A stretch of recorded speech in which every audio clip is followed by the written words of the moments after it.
Halo semuanya. Di sini waktunya kita membahas mengenai seksual dan KB. Sebagian wanita masih ragu melakukan hubungan intim setelah melahirkan. Selain takut luka bekas persalinannya terbuka kembali, rasa lelah yang dirasakan saat merawat bayi baru lahir juga kerap berpengaruh terhadap gairah seksual.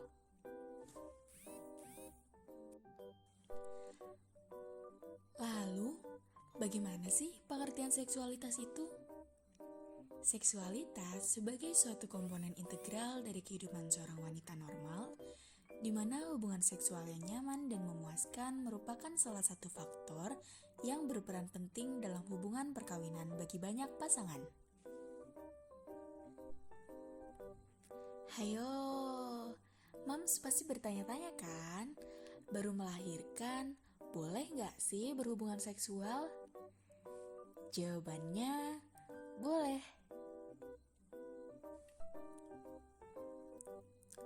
Namun, boleh di sini dengan syarat yang perlu diperhatikan ya, yaitu berhubungan seks dengan menghindari penetrasi seperti memasukkan penis, jari, atau hal lain ke dalam vagina. Kemudian, perhatikan bahwa berhubungan kembali diperbolehkan setelah 6 minggu dihitung sejak kelahiran anak.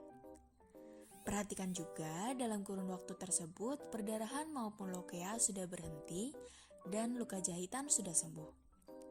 Apabila belum, maka berhubungan seks harus ditunda.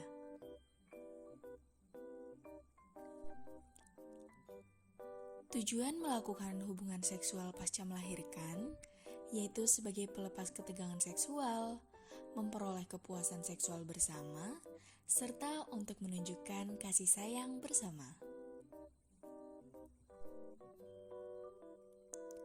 Moms, kita harus tahu banget nih bahwa keluarga berencana atau family planning dapat memungkinkan pasangan usia subur untuk mengantisipasi kelahiran, mengatur jumlah anak yang diinginkan, dan mengatur jarak serta waktu kelahiran sesuai dengan sosial ekonomi keluarga.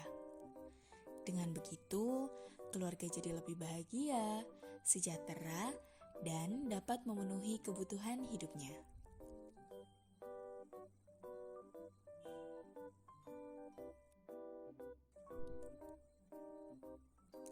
Sebagai pendukung lancarnya program KB, berbagai macam alat pencegahan kehamilan atau kontrasepsi tersedia baik untuk kaum pria maupun wanita.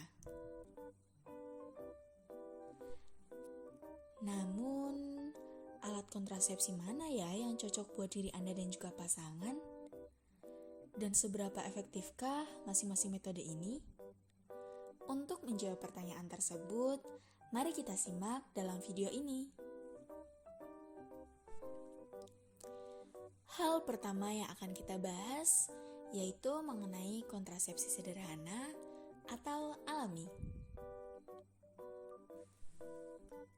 Kontrasepsi alami bagi pria adalah metode yang cukup sederhana, yakni mengeluarkan penis dari vagina di saat sebelum ejakulasi.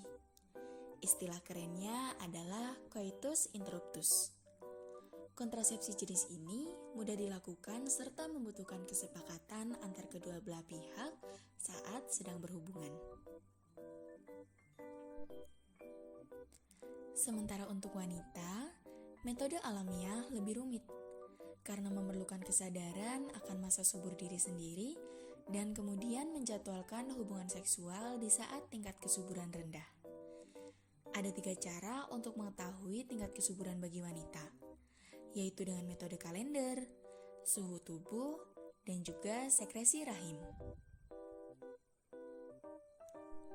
Untuk menggunakan metode kalender, Anda sebelumnya harus mengetahui durasi dari siklus menstruasi sendiri.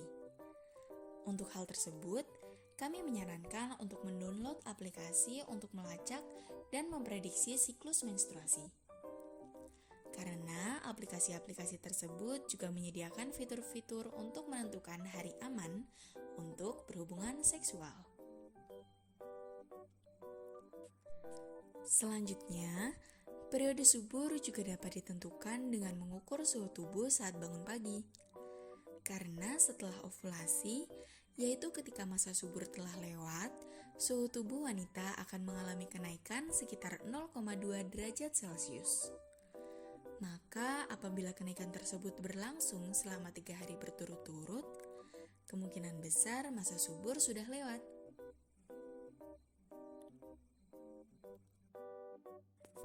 Kemudian yang terakhir adalah metode sekresi rahim, yaitu metode penentuan periode subur dengan melihat ciri-ciri dari cairan yang disekresikan rahim. Ketika tubuh bersiap untuk proses ovulasi, rahim akan mengeluarkan cairan lengket dan kental, kemudian pas sebelum ovulasi terjadi, cairan tersebut akan berubah menjadi lebih cair dan jernih. Saat inilah puncak dari masa subur. Sekitar 3 hari kemudian masa subur akan selesai dan cairan rahim akan menjadi kering.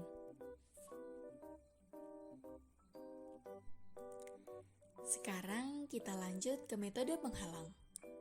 Metode penghalang adalah sesuai dengan namanya, menghalang masuknya sperma ke rahim dengan menggunakan suatu alat, seperti kondom untuk laki-laki dan diafragma untuk perempuan. Selebihnya, metode ini juga menunjukkan bahwa alat kontrasepsi memiliki fungsi lebih dari sekedar mencegah kehamilan, yaitu mencegah penularan penyakit menular seksual. Metode kontrasepsi yang akan kita bahas selanjutnya adalah metode hormonal jangka pendek dan jangka panjang, di mana secara garis besar kedua metode tersebut memiliki cara kerja yang sama, yaitu menggunakan hormon untuk mencegah atau mengontrol terjadinya ovulasi. Perbedaan besar antara kedua metode ini terletak pada jangka waktu efektivitasnya. Kita mulai dengan metode hormonal jangka pendek, di mana tipe kontrasepsi ini paling dikenal di Indonesia sebagai pil KB. Namun juga tersedia dalam bentuk yang lain, seperti dalam bentuk patch, cincin vagina, dan suntik KB, di mana semua tipe kontrasepsi ini memasukkan hormon progestin atau gabungan hormon estrogen dan progestin ke dalam tubuh.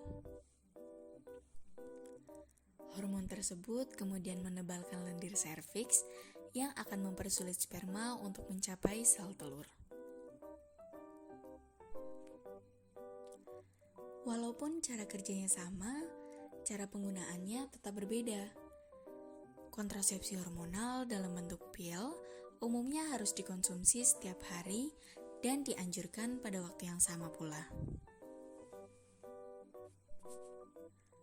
Kontrasepsi dalam bentuk patch ditempelkan pada kulit dan harus diganti setiap minggu, kemudian dilepas selama minggu keempat saat menstruasi.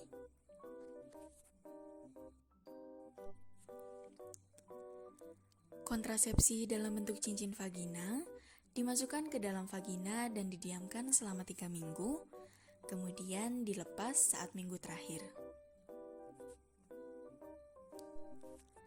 Kontrasepsi hormonal dalam bentuk suntik dapat dilakukan setiap 1 bulanan atau disebut dengan suntik siklofem, dan suntik yang dilakukan setiap 3 bulan sekali atau disebut dengan triklofem.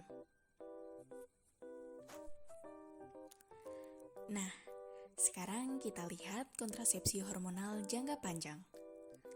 Berbeda dengan tipe kontrasepsi yang dijelaskan sebelumnya, kontrasepsi jangka panjang dapat digunakan untuk waktu yang sangat lama, dari 3 hingga 10 tahun.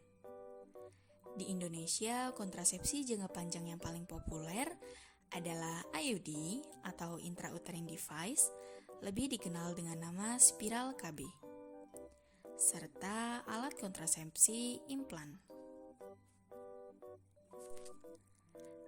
Ada 2 tipe IUD, yaitu IUD yang mengandung hormon dan IUD yang berlapis tembaga.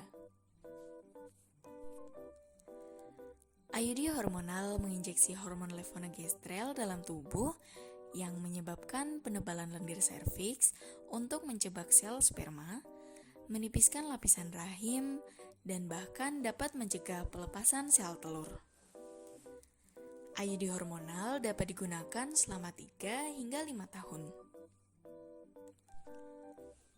Sementara itu, IUD tembaga memiliki defense yang paling tinggi.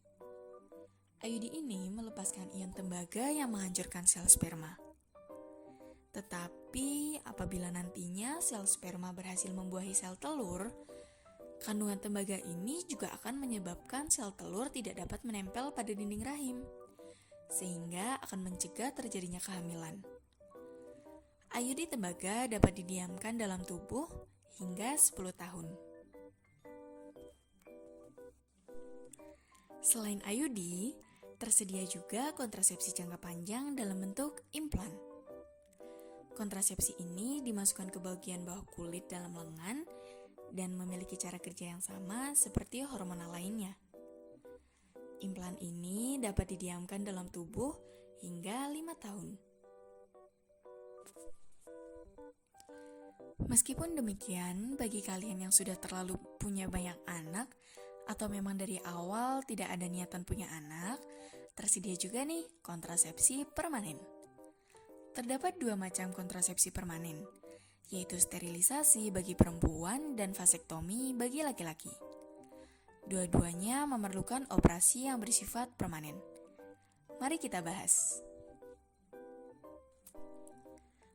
Vasektomi dilakukan dengan cara memutuskan saluran vas deferens, merupakan saluran yang berfungsi untuk membawa sperma dari testis menuju ke penis. Setelah operasi selesai, sperma tidak akan bisa keluar lagi. Nah, mungkin ada yang berpikir, jadi setelah vasektomi aku nggak bisa ejakulasi lagi dong? Ini kesalahpahaman besar. Ejakulasi tidak akan terpengaruh oleh vasektomi. Anda masih dapat orgasme serta mengeluarkan air mani. Hal ini dikarenakan cairan yang Anda ejakulasikan tidak sepenuhnya terbuat dari sel-sel sperma, melainkan berbagai macam cairan yang dihasilkan dalam prostat dan vesicula seminalis. Testis Anda akan tetap menghasilkan sperma. Tetapi jangan khawatir, Anda tidak akan terus-menerus menampung sperma hingga meledak. Sperma Anda akan diserap kembali ke dalam tubuh. Untuk perempuan, kontrasepsi permanen berupa sterilisasi. Sterilisasi atau yang biasa juga disebut dengan tubektomi dilakukan dengan cara memotong dan menutup tuba falopi, sehingga sel telur tidak dapat keluar dari indung telur dan memasuki rahim. Hal ini mencegah terjadinya pembuahan oleh sperma. Sama seperti vasektomi, prosedur ini tidak mengubah sensasi orgasme, dorongan seks, ataupun siklus menstruasi. Dan sel telur yang tidak bisa keluar akan diserap kembali ke dalam tubuh. Nah, itu tadi adalah macam-macam metode kontrasepsi untuk mencegah kehamilan.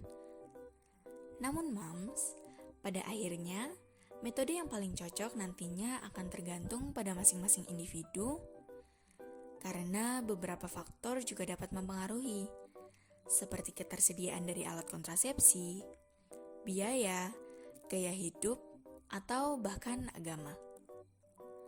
Oleh karena itu, ada pentingnya untuk berkonsultasi dengan dokter atau tenaga kesehatan terlebih dahulu untuk menilai kecocokan dengan kontrasepsi tertentu saat akan melakukan kontrasepsi. Yang tidak kalah penting juga adalah menyadari bahwa hubungan seksual yang aman dan bertanggung jawab merupakan kerjasama antar semua pihak, bukan sesuatu yang dilimpahkan pada satu pihak saja. Yang terpenting lagi adalah untuk mengenal alat kontrasepsi yang tersedia supaya Anda dan pasangan dapat membuat pilihan yang paling tepat. Itu tadi adalah penjelasan dari kelompok kami. Dan ini adalah anggota dari kelompok kami yang sudah menyusun video ini dengan sedemikian rupa. Kami pamit undur diri, mohon maaf bila terdapat kesalahan. Terima kasih, semoga bermanfaat.